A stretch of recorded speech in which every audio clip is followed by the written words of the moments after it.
ರಾಜ್ಯದಲ್ಲಿ ಕಾಂಗ್ರೆಸ್ ಕಾರ್ಯಕರ್ತರು LPG gas cylinder ವಿಚಾರವನ್ನ ಮುಂದಿಟ್ಟುಕೊಂಡು ಬೀದಿಗಿಳಿದು ಪ್ರತಿಭಟನೆಯನ್ನು ನಿನ್ನೆಯಿಂದ ಪ್ರಾರಂಭ ಮಾಡಿದ್ದಾರೆ. ಈ ಕಾಂಗ್ರೆಸ್ನವರಿಗೆ ಬಹುಶಃ ನಾಚಿಕೆ ಮಾನ ಮರ್ಯಾದೆ ಯಾವುದೂ ಇಲ್ಲ, ಮತ್ತೊಮ್ಮೆ ರುಜುವಾತ್ ಮಾಡಿಕೊಂಡಿದ್ದಾರೆ. ಅಮೆರಿಕ, ಇಸ್ರೇಲ್, ಇರಾನ್ ಮಧ್ಯೆ ಯುದ್ಧ ನಡೀತಾ ಇದೆ ಕಳೆದ 12 ದಿನಗಳಿಂದ.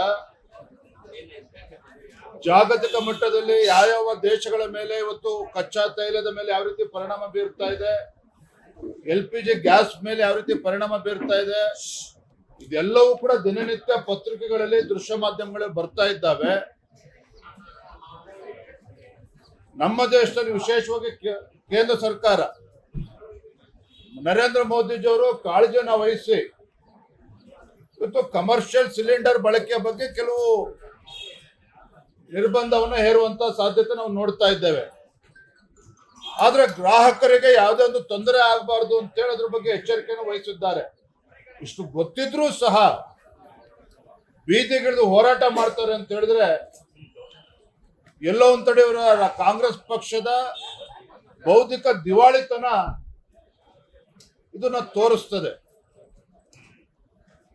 ಮತ್ತೊಂದು ಕಡೆ ಮಾನ್ಯ ಮುಖ್ಯಮಂತ್ರಿಗಳು 17ನೇ ಬಜೆಟ್ ಅನ್ನ ಮಂಡನೆ ಮಾಡಿ 4,48,000 ಕೋಟಿ ರೂಪಾಯಿಗಳ ಒಂದು ಬೃಹತ್ ಗಾತ್ರದ ಬಜೆಟ್ ಅನ್ನ ಮಂಡನೆ ಮಾಡಿದ್ದಾರೆ. ಆದ್ರೆ ರಾಜ್ಯದ ಪರಿಸ್ಥಿತಿ ಎಲ್ಲಿಗೆ ಬಂದು ಮುಟ್ಟಿದೆ ಅಂತ ಹೇಳಿದ್ರೆ, ಶಿವಮೊಗ್ಗ ಜಿಲ್ಲೆ ಇರ್ಬೋದು, ಉತ್ತರ ಕರ್ನಾಟಕ, ಹುಬ್ಬಳ್ಳಿ, ಧಾರವಾಡ ಈ ಜಿಲ್ಲೆಗಳಲ್ಲಿ ಪೊಲೀಸ್ ಇಲಾಖೆ, ಯಾವ ಇಲಾಖೆ ರಾಜ್ಯದ ಕಾನೂನು ಸುವ್ಯವಸ್ಥೆಯನ್ನ ಕಾಪಾಡ್ತಕ್ಕಂಥ ಒಂದು ಮಹತ್ತರ ಜವಾಬ್ದಾರಿ ಇದೆಯೋ ಆ ಪೊಲೀಸ್ ಇಲಾಖೆಗೆ ಕಳೆದ ಫೆಬ್ರವರಿ ಮಾಹೆಯ ಸಂಬಳವನ್ನ ಇವತ್ತಿಗೂ ಕೂಡ ಕೊಟ್ಟಿಲ್ಲ. ಮಾರ್ಚ್ 10ನೇ ತಾರೀಕು ಕಳೆದಿದೆ.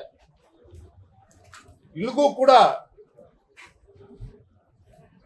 ಆ ಇಲಾಖೆಯ ಸಿಬ್ಬಂದಿ ವರ್ಗದವರಿಗೆ ಪೊಲೀಸ್ ಇಲಾಖೆಗೆ ಸಂಬಳವನ್ನ ಕೊಡೋದಕ್ಕೂ ಕೂಡ ಸಾಧ್ಯ ಆಗಿಲ್ಲ ಅಂತ ಹೇಳಿದ್ರೆ ರಾಜ್ಯ ಇವತ್ತು ದಿವಾಳಿಯತ್ತ ಸಾಗ್ತಾ ಇದೆ ಅನ್ನೋದಕ್ಕೆ ಮತ್ತೊಂದು ಉದಾಹರಣೆ ಕೊಡಬೇಕಾಗಿರ್ತಕ್ಕಂಥ ಅವಶ್ಯಕತೆ ಇಲ್ಲ. ಒಂದು ಕಡೆ ಮುಖ್ಯಮಂತ್ರಿಗಳಿಗೆ ಒಂದು ಸುವರ್ಣಾವಕಾಶ ಇತ್ತು.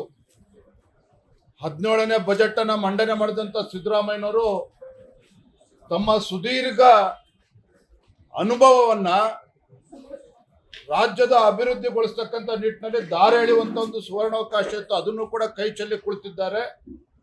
ಮತ್ತೊಂದು ಕಡೆ ರಾಜ್ಯ ದಿವಾಳಿಯತ್ತ ಸಾಗ್ತಾ ಇದೆ ಅನ್ನೋದಕ್ಕೆ ಇದು ಮತ್ತೊಂದು ಹೊಸ ಉದಾಹರಣೆ ಅನ್ನೋದನ್ನ ಈ ಸಂದರ್ಭ ಹೇಳಲಿಕ್ಕೆ ಇಷ್ಟಪಡ್ತೇನೆ. ಕೇಂದ್ರ ಸರ್ಕಾರ ಪರ್ಯಾಯ ವ್ಯವಸ್ಥೆಯನ್ನ ಮುಂಚೆನೆ ಮಾಡ್ಕೊಳ್ಬಹುದಿತ್ತು. ಇಂತಹದೊಂದು ವ್ಯವಸ್ಥೆ ಅಥವಾ ಇಂತಹದೊಂದು ಪರಿಸ್ಥಿತಿ ಎದುರಾಗುತ್ತೆ ಅನ್ನುವಂತ ಗೊತ್ತಿತ್ತು ಅನ್ನುವಂತ ಕಾಂಗ್ರೆಸ್ ನಾಯಕರು. ಈ ಮೂರ್ಖರಿಗೆ ಕಾಂಗ್ರೆಸ್ನವ್ರಿಗೆ ಹೇಳಲಿಕ್ಕೆ ಇಷ್ಟಪಡ್ತೇನೆ.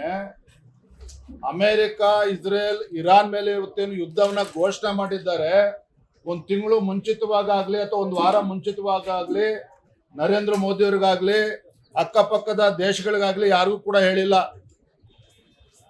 ಯುದ್ಧ ಇದು ತತ್ಕ್ಷಣ ಶುರುವಾಗಿರುವಂತದ್ದು, ಯಾರು ಕೂಡ ನಿರೀಕ್ಷೆ ಮಾಡಿರಲಿಲ್ಲ. ಇಂಥ ಕನಿಷ್ಠ ವಿಚಾರಗಳನ್ನು ಕೂಡ ಅರ್ಥ ಮಾಡ್ಕೊಳ್ಳದೆ ಇರ್ತಕ್ಕಂಥ ಪರಿಸ್ಥಿತಿ ಗೊತ್ತು ಕಾಂಗ್ರೆಸ್ ಪಕ್ಷ ಬಂದು ತಲುಪಿರುವಂತದ್ದು. ಸರ್, ಸಮಸ್ಯೆ ಉಂಟಾಗದ ರೀತಿಯಲ್ಲಿ ನಿಭಾಯಿಸುವಂತದ್ದು ಸರ್ಕಾರಗಳ ಜವಾಬ್ದಾರಿ ಅಲ್ವಾ ಸರ್?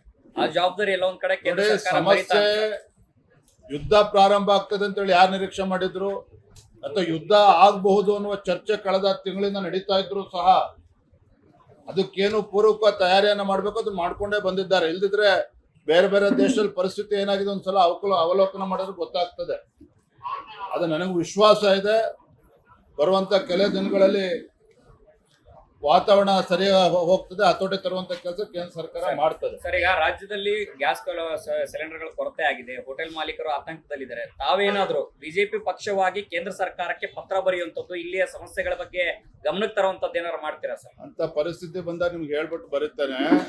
ನರೇಂದ್ರ ಮೋದಿಜಿಯವರು ಈ ದೇಶದ ಪ್ರಧಾನಮಂತ್ರಿ, ಏನು ಇವತ್ತು ಯುದ್ಧ ನಡೀತಾ ಇದೆ ಇದರ ಸಾಧಕ ಬಾಧಕಗಳು, ಯಾವ ರೀತಿಯ ಆರ್ಥಿಕ ಇದ್ರ ಮೇಲೆ ಪರಿಣಾಮಗಳು ಬೀರ್ತದೆ, ಏನೇನು ವಾತಾವರಣ ಸೃಷ್ಟಿ ಆಗುತ್ತೆ ಎಲ್ಲದನ್ನು ಕೂಡ ಕೂಲಂಕುಷವಾಗಿ ಪರಿಶೀಲನೆ ಮಾಡ್ತಾ ಇದ್ದಾರೆ.